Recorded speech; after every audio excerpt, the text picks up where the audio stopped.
Hello and welcome to my YouTube channel learn SST with PM.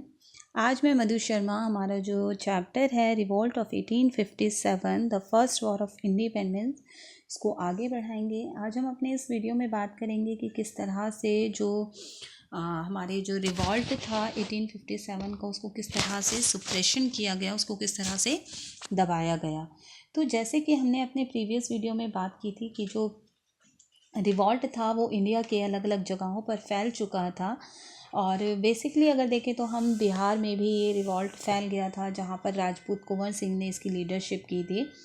और हरियाणा के भी कई हिस्से थे जो रोहतक, रेवाड़ी, हिसार, वहाँ पर भी बहुत फैल गया था रिवॉल्ट जो था। लखनऊ में भी काफ़ी फैल गया था जहाँ पर बेगम हजरत महल ने भी सिपाहियों को बहुत ही एनकरेज किया था फ़ाइट के लिए। तो इस तरह से हमारे इंडिया के काफ़ी सारे ऐसे हिस्से थे जहाँ पर जो रिवॉल्ट था वो बहुत अच्छे से फैल गया था। बट यहाँ पर एक देखने वाली चीज़ ये आ जाती है कि पंजाब का ऑलमोस्ट अनइफेक्टेड रहा था रिवॉल्ट से। वहाँ पर बहुत ही कम देखने को मिलता है, बहुत ही ना के बराबर एरिया देखने को मिलता है वहाँ पर कि जहाँ पर रिवॉल्ट हुआ था।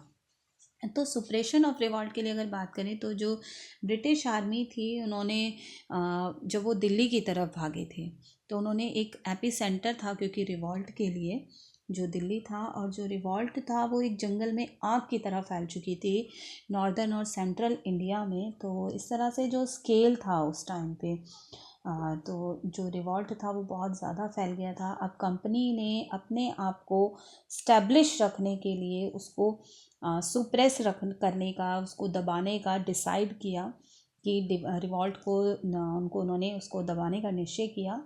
और उन्होंने इस तरीके से अपनी वो इन्फोर्समेंट लेकर के आए इंग्लैंड से और नए कानून उन्होंने पास किए ताकि वो रिबल्स के ऊपर दबाव डाल सकें। और उन्होंने कुछ एक तरह से जो तूफ़ान आया हुआ था रिवॉल्ट का उसको दबाने के लिए बहुत सारे काम किए। जो दिल्ली था उसको दोबारा से उन्होंने रिकैप्चर किया 1857 में सितंबर। और जो बहादुर शाह जफ़र था उसको पकड़ लिया गया और उसको लाइफ इम्प्रिजनमेंट की सज़ा दे दी गई। और जो उसका बेटा था उसको शॉट डेड कर दिया गया और उसको जो बहादुर शाह जफ़र था उसको जेल में भेज दिया गया, उसको लाइफ इम्प्रिजनमेंट में डाल दिया गया रंगून में। और उसकी वाइफ को भी उसी के साथ जो कि बेगम जीनत महल थी उन दोनों को ही जेल में डाल दिया गया था। और बहादुर शाह जफ़र की जो डेथ थी वो नवंबर 1862 में हुई थी।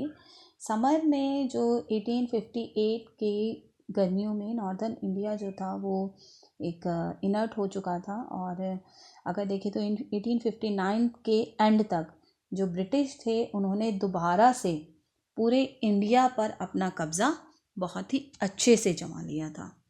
तो आज के वीडियो में बस इतना ही। Thanks for watching this video. Please like, share and subscribe my channel.